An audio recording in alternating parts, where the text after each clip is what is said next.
I'll probably know more next week or the week after that. Okay, so we need to start talking about heart disorders, things that can go wrong with the heart. The one thing we're going to talk about today, having to do with the heart and what can go wrong with it, is in regard to its pumping ability, in regard to the electrical activity that travels through the heart. So let's just remember how the electricity moves through the heart. It starts up here in the SA node over on the top of the right atrium.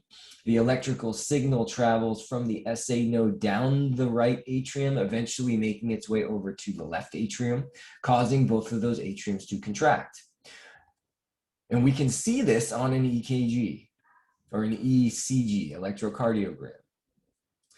This electricity shows that the SA node is creating that signal. The SA node is sending the electricity down the atria. And then this wave here is the electricity traveling down the atria, both sides causing the atria to contract. So as the electricity travels down, it slowly contracts from top to bottom. You can see that full contraction with this wave right here. Does anybody remember what we call this wave right here?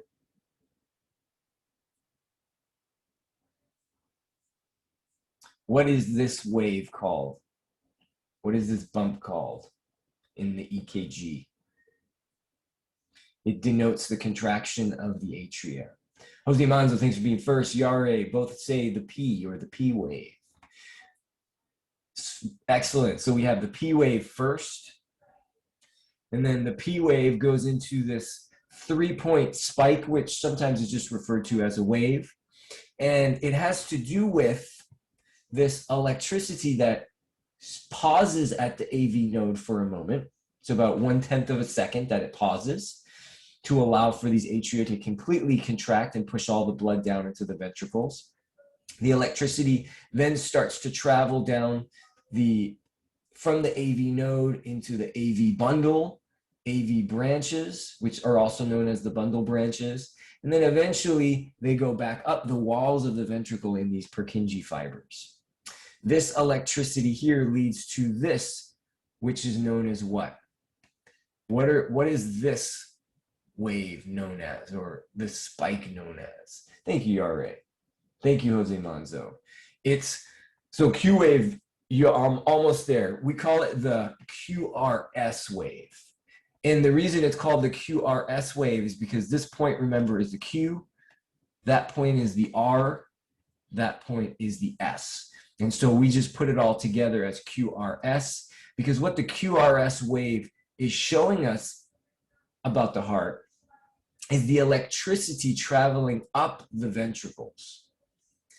So you can almost say when we hit the Q here, the Q point, the electricity is down at the bottom of the ventricles. The electricity then travels up the Purkinje fibers and up the ventricles at the same time. The R would be right when the electricity gets to the end of the Purkinje fibers, and then the S is the point when the ventricles are done contracting. It's when the electricity is at the very top there. Was someone trying to say something?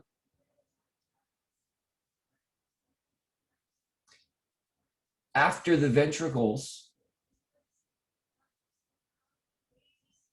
so the P is usually first. QRS is this big spike in the middle. And then this is known as what? This is the repolarization of the ventricles. All of the minerals flooding back into those cells so that they can move an electrical signal again.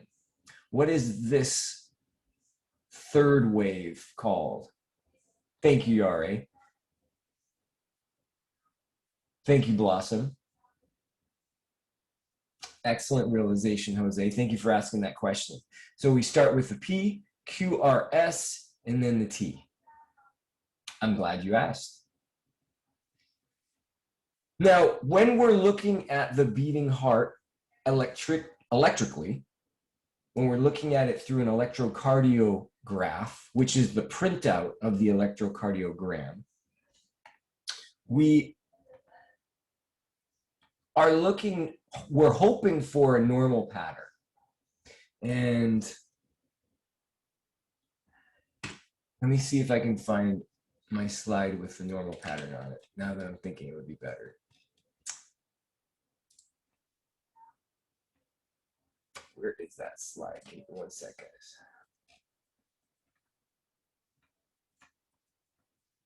Here we go.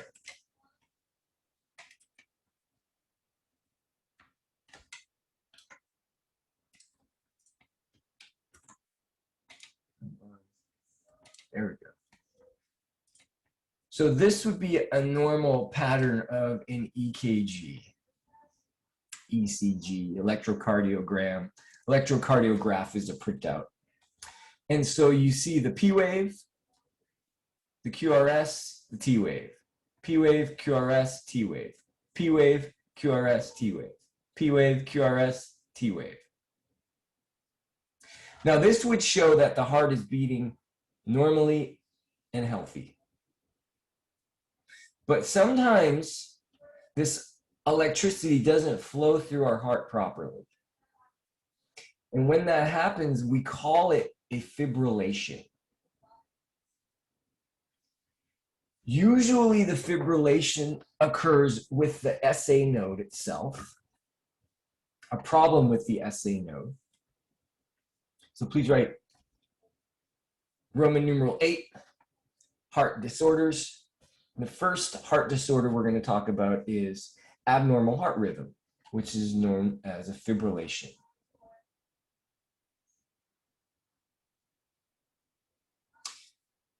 There's two types of fibrillation that have to do with something going wrong at the SA node, or a problem at the SA node. The first type is known as the atrial fibrillation. And this is, well, let's just look at that term, atrial fibrillation. We know fibrillation is a problem with the electrical activity of the heart. Atrial has to do with atrium, right? I lost my chat box. And so if we hear the words atrial fibrillation, you should think problem with electricity having to do with the atrium. And what this would be, if you were experiencing this inside your chest, is your atrium is quivering instead of contracting. And so you don't get proper blood getting pushed down into the ventricles between each ventricle contraction. You're still getting the ventricle contraction, hopefully, if it's just atrial fibrillation. But the atrium are not contracting at the same time properly. And so blood isn't getting pushed into the ventricle properly. So that would mean some of the blood is staying in the atrium and not going into the ventricles below to then be pumped back out into the body or to the lungs. And so we're starting to get a little bit of blood flow that's clogging in the heart when you have atrial fibrillation.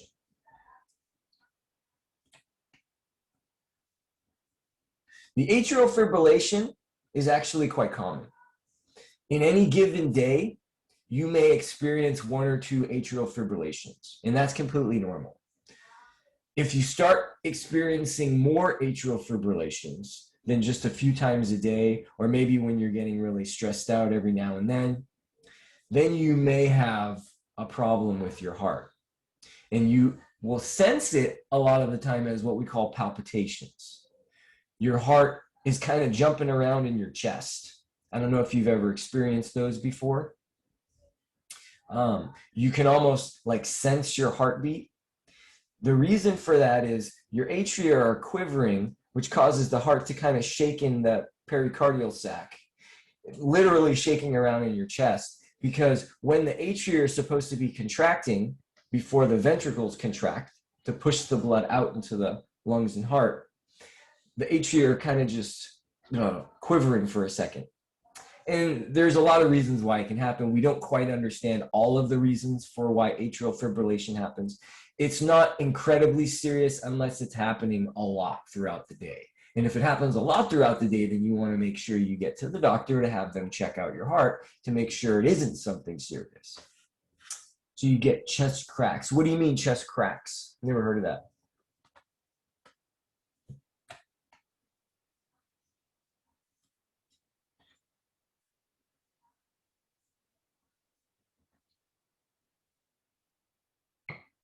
I don't know if I've heard of that before.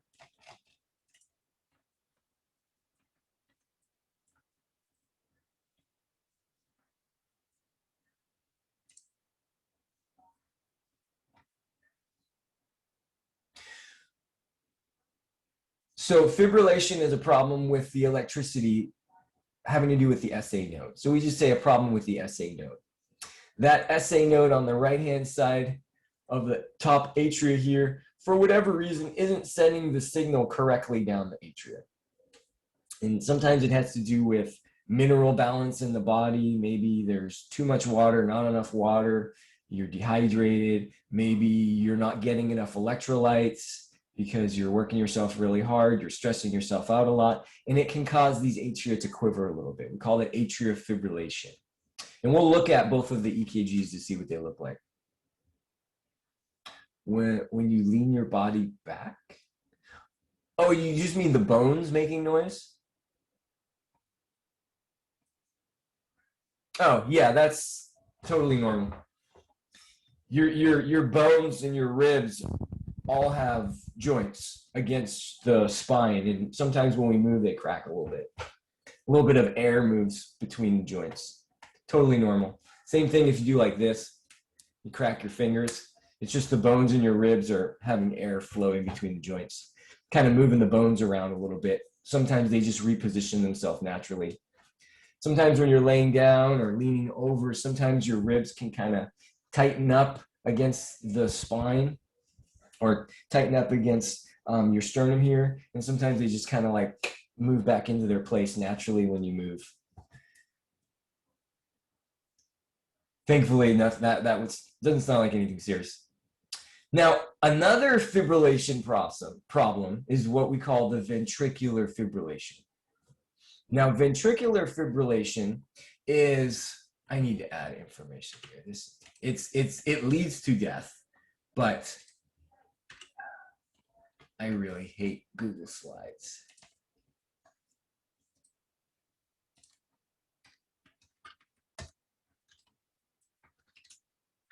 Sometimes I update these slides in class as the years go, and I don't update my originals, and I forget. So ventricular fibrillation leads to death, and it is a quiver of the ventricles.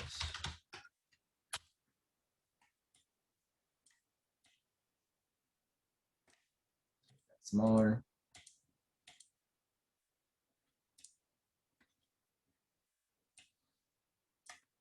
Now, the ventricular fibrillation, since it is a quiver of the ventricles, or a lack of contracting properly of the ventricles, which we call a quiver, is very serious.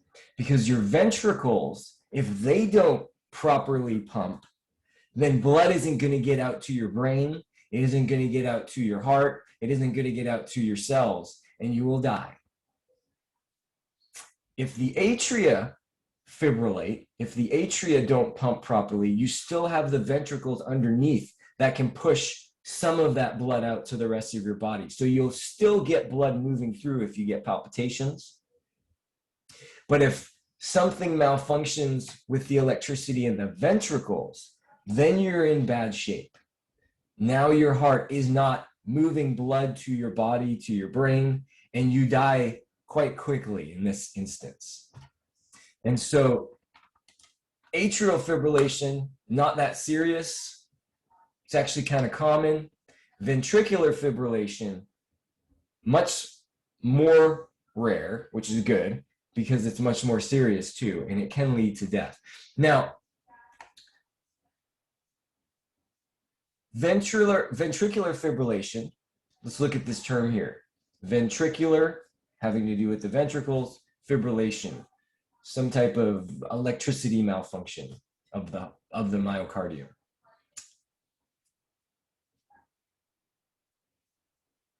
If you're having atrial fibrillation, the body will usually correct itself at some point. And if it doesn't, then you go to the doctor and they give you some medication, or they may even try to electrically stimulate the heart if it's becoming a problem. If you have ventricular fibrillation and the ventricles aren't doing what they're supposed to do, contracting properly from the bottom up, they're quivering, then you need to be electrically shocked right then and there. And if you're not, you will die. If you don't have blood pumping to your brain will start to die slowly. And so this can happen to individuals who have weak hearts or have some other genetic defect that causes the heart to be more prone to electrical problems. I'm going to show you guys some videos of the difference so we can get an idea. But before get an idea of the difference and the severity in the difference between the two. But before I do that, we should probably talk a little bit about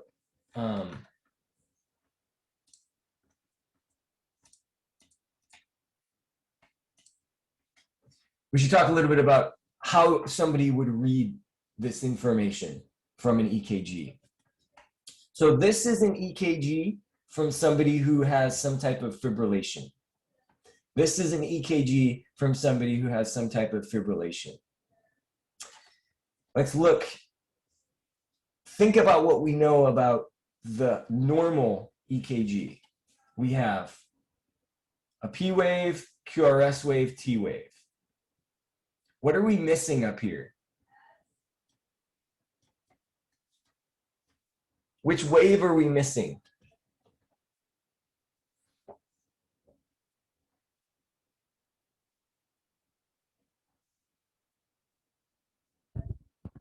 Thank you, Yari. Yari says P wave.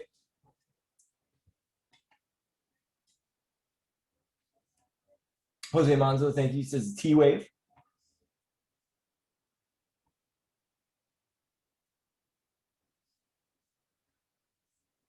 Let's go back to this GIF right here. Look at the normal. P wave, QRS wave, T wave. P wave, QRS wave, T wave. P wave, QRS wave, T wave. And it'll just keep continuing as long as that heart is beating normally.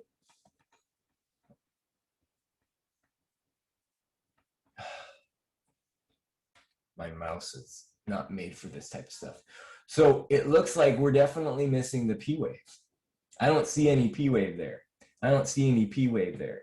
I don't see any P wave. I don't see any P wave. In fact, you can see the heart starting to beat a little bit faster here too. These waves are closer together.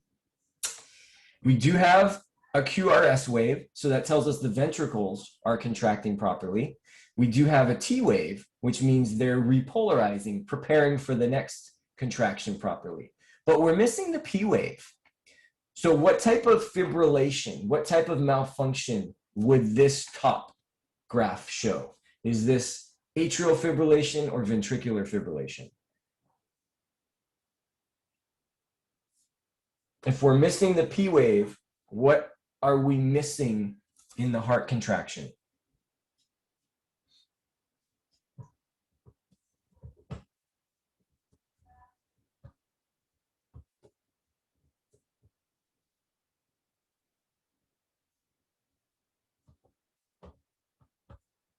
Yari says the ventricle is contracting.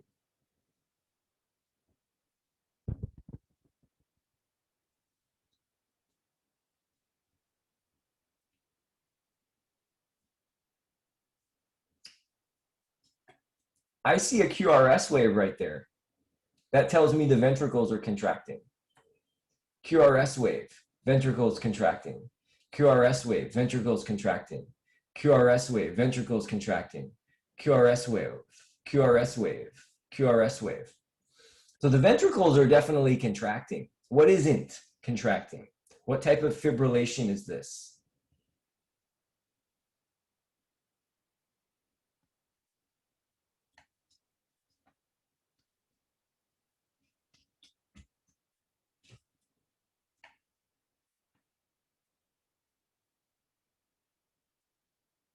Okay, let's go back to our notes. We have two types of fibrillation.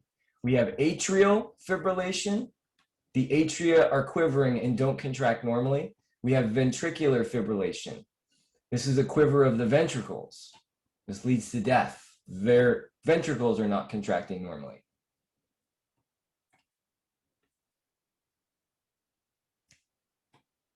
There's no P wave here. Guys, what does the P wave represent? We're missing that.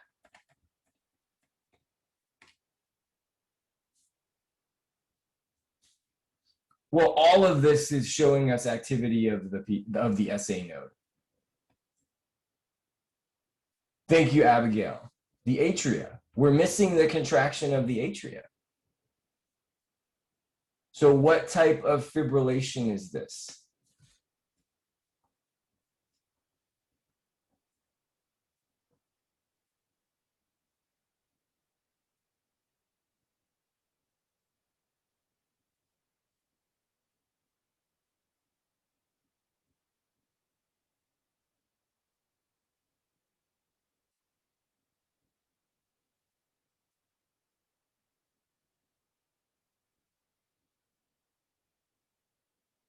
Thank you, Yari.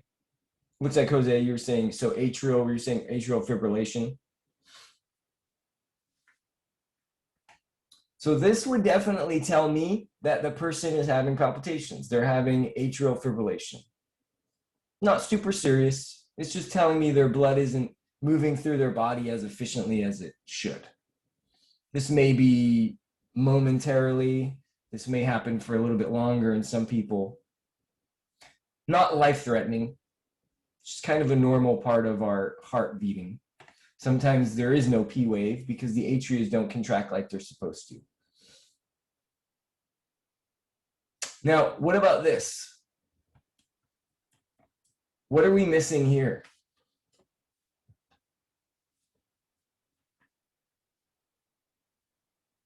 Which waves are we missing in the bottom? Jose Manzo, thanks for being first. Says QRS.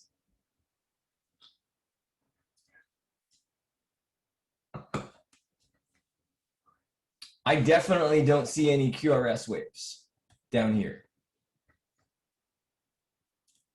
In fact, I don't know if I can make out really anything. This heart is in what we call ventricular fibrillation. It's very, very dangerous at this point. The heart's just kind of shaking around in the chest. And it's not pumping blood. The blood is not moving anywhere throughout the body.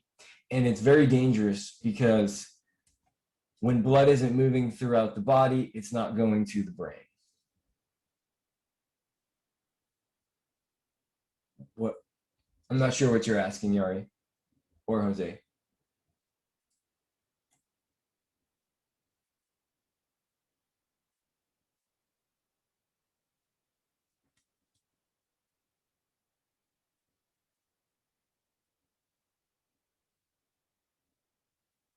Oh, the heart is done. I got you. Yeah, so it would be done unless somebody had what we call a defibrillator, which we'll talk about next week.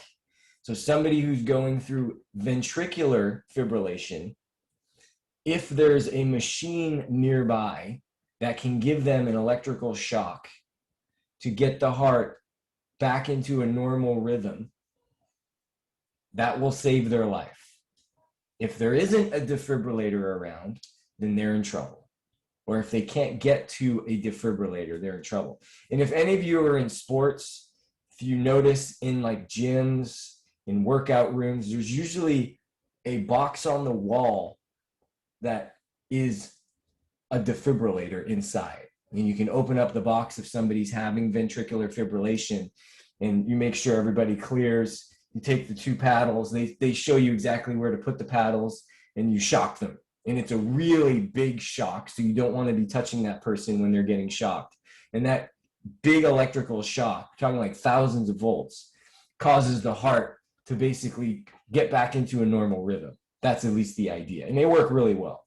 That's why most gyms, most workout places have defibrillators on the wall with instructions.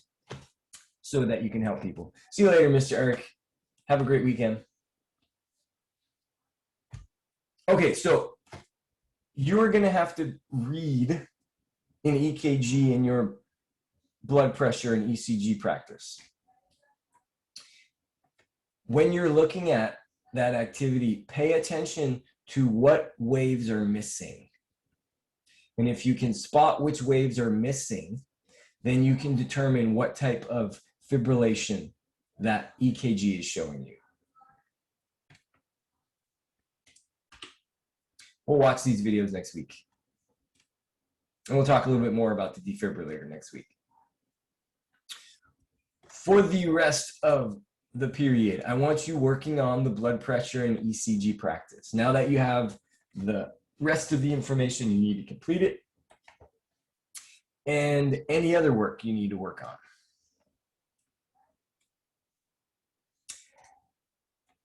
I do want you to be aware in the modules, I added a page for you.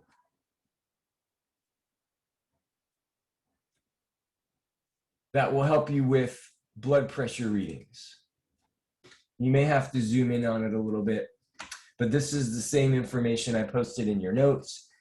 Since you didn't write this information down, you need it in order to correctly answer some of those questions. It's also attached. If you haven't started this activity yet, it's also attached at the very bottom. But if you've already started it, you may not have access to this new version. So if you need it, it's right in the modules.